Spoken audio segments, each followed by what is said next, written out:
Hello everyone, this is Deepak Verma and I welcome you all to education leopard. दोस्तों, अगर अभी तक आपने ये चैनल सब्सक्राइब नहीं किया है तो प्लीज़ इसे सब्सक्राइब ज़रूर कीजिए और साथ ही साथ बेल आइकन को भी प्रेस कीजिए ताकि हमारे द्वारा बनाई जाने वाली सभी एजुकेशनल और मोटिवेशनल वीडियोस आप तक सबसे पहले पहुंचे। दोस्तों, आज हम बात करने वाले हैं हमारे अपकमिंग एग्जामिनेशन सीबीएसई का टर्म 1 एग्जामिनेशन 10th और +2 का आ गया है। नोटिफिकेशंस आ चुकी हैं, डेट शीट आप सभी स्टूडेंट्स तक पहुंच चुकी हैं। तो टर्म 1 एग्जामिनेशन के जो प्रैक्टिकल्स हैं ये 15 नवंबर से स्टार्ट होने वाले हैं।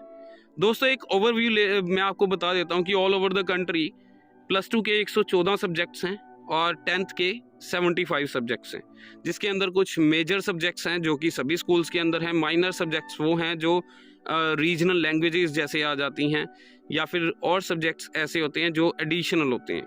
राइट, मेजर कोर्सेज सभी जगह पे हैं, मेजर सब्जेक्ट्स जो हैं वो सही जगह पे हैं। अब जो ड्यूरेशन है वो बहुत ज़्यादा इंपॉर्टेंट है दोस्तों। 90 मिनट आपको पेपर करने के लिए मिलेंगे, यानी कि 1.5 घंटा आप सबको ये पेपर करने के लिए मिलेगा। और उससे पहले आपके पास 20 मिनट रहेंगे, तकरीबन 20 मिनट का टाइम आपको मिलेगा for reading the question paper, because आपको जो OMR शीट है वो करेक्ट 11:30 बजे मिलेगी और 1 बजे आपसे ले ली जाएगी, यानी कि आपके पास 90 मिनट या फिर मैं कहूँ 1.5 घंटे का टाइम होगा। 20 मिनट आपको रीडिंग के लिए मिलेंगे यहाँ पे। अब दोस्तों, इंपॉर्टेंट चीज़ें हम जल्दी से डिस्कस करते हैं और मैं आपसे यही कहूँगा कि इस वीडियो को प्लीज़ पूरा देखिएगा, बिकॉज बहुत ही ज़्यादा इंपॉर्टेंट इन्फॉर्मेशन है आपके एग्ज़ाम के रिगार्डिंग जो आज मैं शेयर कर रहा हूँ आप सबके साथ। बिकॉज ये इन्फॉर्मेशन अगर आप कहीं से भी देखोगे, आपको हो सकता है कहीं पे कुछ आपकी मिसअंडरस्टैंडिंग हो जाए या कहीं से आपको पूरी इन्फॉर्मेशन ना मिले। क्योंकि ये सारी इन्फॉर्मेशन मैंने CBSE वेबसाइट से ही ली है, तो ये सारी की सारी इन्फॉर्मेशन ऑथेंटिक है, फाइनल है और हिंदी में मैं आपको बता रहा हूँ, ताकि आप कोई भी कहीं से किसी भी एरिया से आप आते हो तो आप इसको बड़े आसानी से समझ सकते हो जो भी मैं आपको बता रहा हूँ। दोस्तों, मैं आपको इस वीडियो के साथ ही एक नीचे PDF का लिंक ज़रूर दूंगा, जिसके अंदर जो ओरिजिनल OMR शीट का सैंपल है वो दिया गया है। यानी कि CBSE ने जो OMR शीट है, जो ओरिजिनल OMR शीट जो आपको पेपर में आने वाली है, उसका सैंपल मैं यहाँ पे आपको ज़रूर दूंगा, बिकॉज आप प्रैक्टिस कर पाओगे और देख भी पाओगे कि वो कैसा होगा दिखने में। बिकॉज ये एक हिस्टोरिकल चीज़ है। हम पहली बार 10th के लेवल में, +2 के लेवल पे पहली बार हम OMR शीट पे अपना एकेडमिक एग्ज़ाम देने वाले हैं। बिकॉज इससे पहले अगर आपने दिया है तो मेरे ख्याल से 10th क्लास वाले बच्चों ने पेपर दिया है NAS का, जो कि 12 नवंबर को हुआ है, और अब 15 नवंबर को आपका एकेडमिक जो आपका 10th क्लास के टर्म 1 का एग्ज़ाम है वो स्टार्ट होने वाला है। तो दोस्तों, जो आपके पास OMR शीट आएगी उसके ऊपर आपकी इन्फॉर्मेशन प्री फिल्ड होगी। यानी कि फॉर एग्जांपल, अगर मेरा नाम ABC है, मेरे फादर नेम, मेरी मदर नेम, या जो भी इन्फॉर्मेशन, जो मेरा स्कूल का नाम है, जो मेरा डेट ऑफ बर्थ है, या जो भी इन्फॉर्मेशन वहाँ पे फिल होनी है, जो मेरे बारे में फिल होनी है, वो वहाँ पे प्री फिल्ड होगी। CBSE वो फिल करके आपको देगा। आपको सिर्फ उसके ऊपर 2 चीज़ें लिखनी हैं उस सेक्शन के अंदर जहाँ पे हम अपनी इन्फॉर्मेशन लिखते हैं। याद रखिएगा, उस सेक्शन के अंदर जहाँ पे हम अपनी इन्फॉर्मेशन भरते हैं वहाँ पे सिर्फ 2 चीज़ें लिखनी हैं। पहली चीज़, जब आपके हाथ में क्वेश्चन पेपर आ गया है और उसके बाद जब आपको OMR शीट मिली है तो आपने लिखना होगा क्वेश्चन पेपर का कोड नंबर, जो कि आपको क्वेश्चन पेपर से मिलेगा। दूसरा आपने लिखना है candidate has to write in his और her own hand in the space provided I confirm that all particulars given above are correct। Because आपकी ये स्टेटमेंट वहाँ पे बहुत ज़्यादा मायने रखती है कि जो OMR शीट के ऊपर आपकी प्री फिल्ड डिटेल आई है, जो आपका नाम है या कोई भी इंफॉर्मेशन है आपसे रिगार्डिंग, वो सही है या नहीं। तो आपने ये रनिंग हैंड में लिखना है और रनिंग हैंड में आपने साइन भी करने हैं।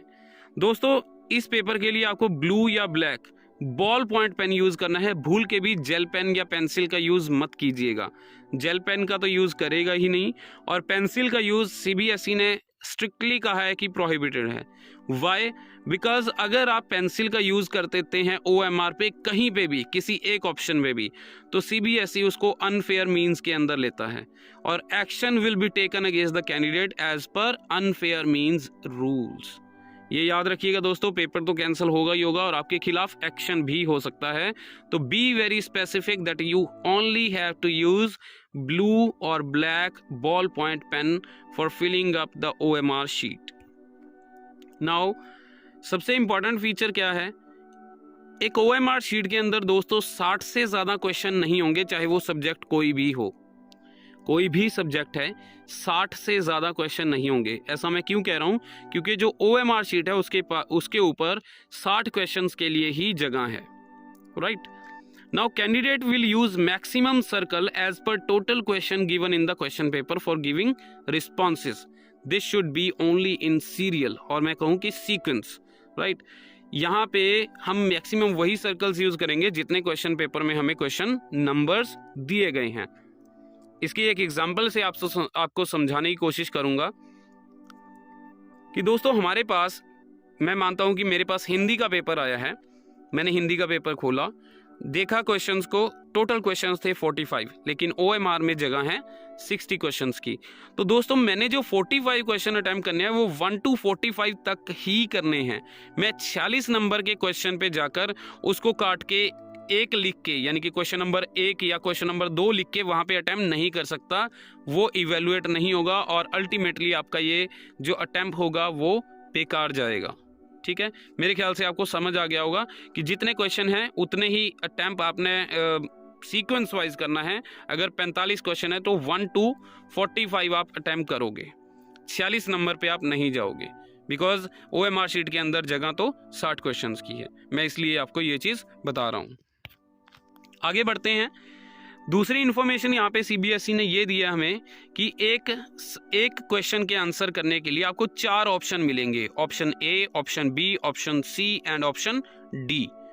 दे are given in front of each question in a row, यानी कि एक क्वेश्चन नंबर मैं आपको सामने लिख के दिखा रहा हूँ वीडियो में, प्लीज आप ध्यान से देखिए और सुनिए। क्वेश्चन नंबर 1 है ये। क्वेश्चन नंबर 1 के आगे मेरे 3 ऑप्शन आ गए हैं, option A, option B and option C and option D चौथे वाला। अब मुझे लगता है कि option B is the final answer. मैंने एक बार श्योरिटी के साथ देख लिया कि ऑप्शन B फाइनल आंसर है और मैं 100% इस पे श्योर हूं, तो मैंने ऑप्शन B को एनसर्कल करके डार्कन कर दिया, उसको डार्क कर दिया अपने पेन से। पेन कौन सा होगा, बॉल पेन होगा या फिर बॉल पेन होगा या फिर ब्लू या फिर ब्लैक। मैंने उसको डार्कन कर दिया। अब डार्क करने के बाद आप सामने देख रहे हैं एक बॉक्स बना हुआ है वीडियो के अंदर। इस बॉक्स में भी मैंने लिखना है कि मैंने कौन सा ऑप्शन फिल किया है, B। तो मैं इस बॉक्स में लिखूंगा B। और जो ये बॉक्स में लिखा हुआ है दोस्तों, ये क्यों है, क्योंकि ये बॉक्स में लिखा हुआ ही फाइनल आंसर माना जाएगा CBSE के द्वारा। ये CBSE ने क्लियर कट बोल दिया है, राइट। अब ये जो सर्कल और बॉक्स है, ये 2 जगह पे हमें क्यों मांगा जा रहा है, इसका रीज़न ये है दोस्तों कि कई बार हम आंसर फिल कर देते हैं लेकिन हमें उसी जैसा कोई और क्वेश्चन मिल जाता है सीक्वेंस में आगे जाके, यानी कि 10-15 क्वेश्चंस के बाद या 20 क्वेश्चंस के बाद या 5 क्वेश्चंस के बाद, और हमें लगता है कि ओहो मेरे से ये गलती हो गई है, मुझे लगता है कि इसका B ऑप्शन नहीं था, इसका C ऑप्शन था।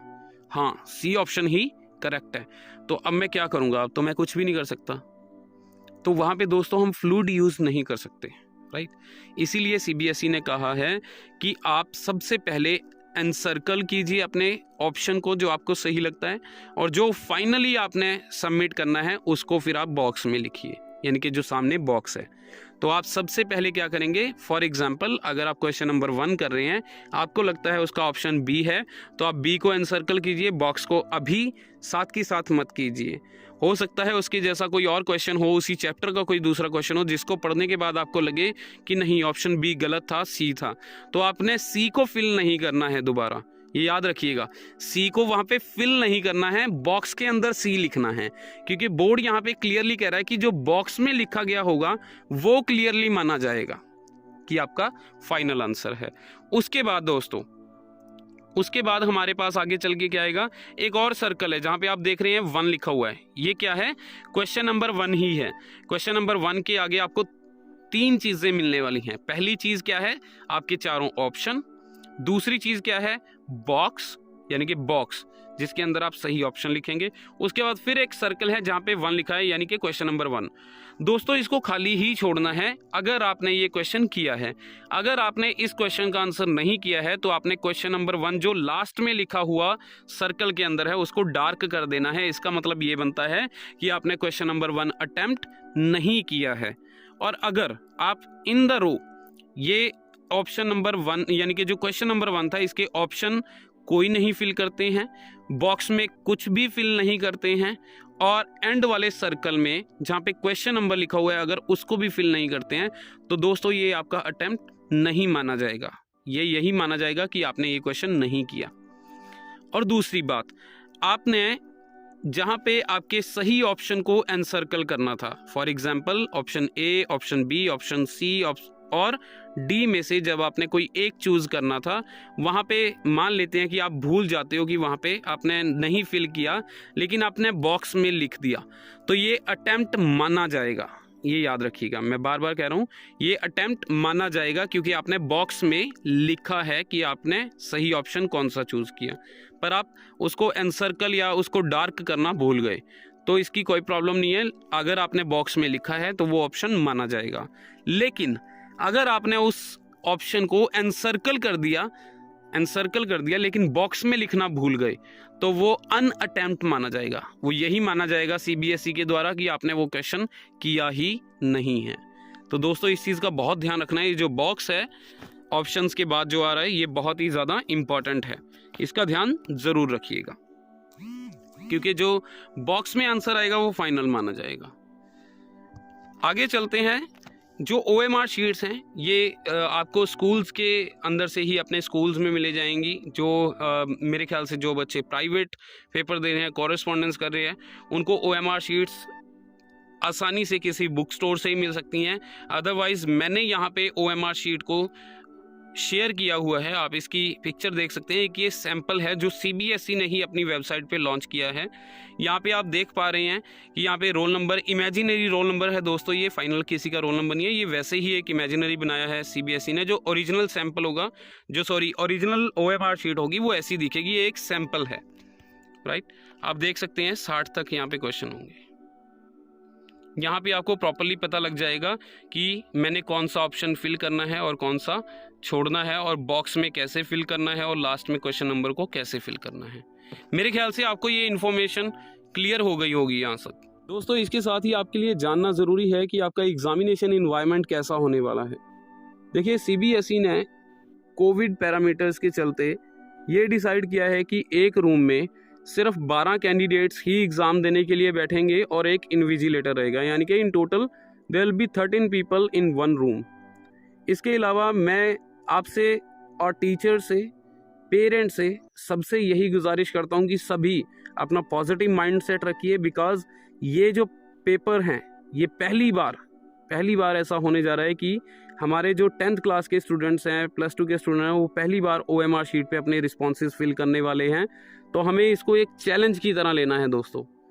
मे you all come up in bright colours, because this is not only the exam of students but of teachers and of course of parents.